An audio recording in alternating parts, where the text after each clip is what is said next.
I think there are several things that parents can do to help their kids have a successful transition to adulthood and thrive during this new life stage of emerging adulthood.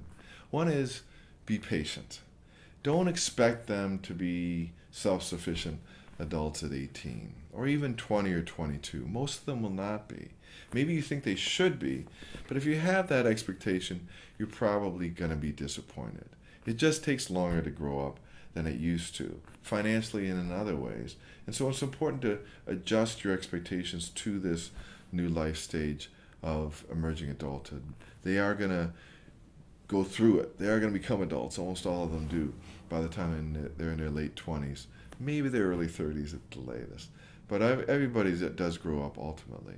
But you need to be patient and let them have this period of trying different things, maybe going down a couple of dead ends and having to turn around and go down a different road.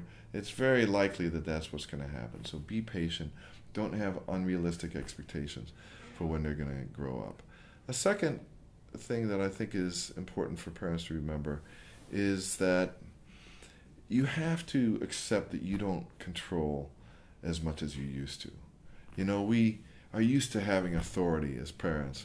And when our kids are little, we can just pick them up and take them wherever we want to go. And we set the rules, and we decide where they're going to go and what they're going to do. And they don't really have much choice. And we give them more choice as they get into middle childhood and adolescence. We let them make more decisions for themselves. But it's really still them. It's really still us that has the authority. We as parents have the authority. It's not until they get to be in emerging adulthood, their late teens, their early 20s, their mid-20s, that they're going to make their own decisions, and you have to accept that. Even if you don't think those decisions are wise, even if those are not the decisions that you would have made, you wouldn't have chosen that boyfriend or girlfriend. You wouldn't have taken that job.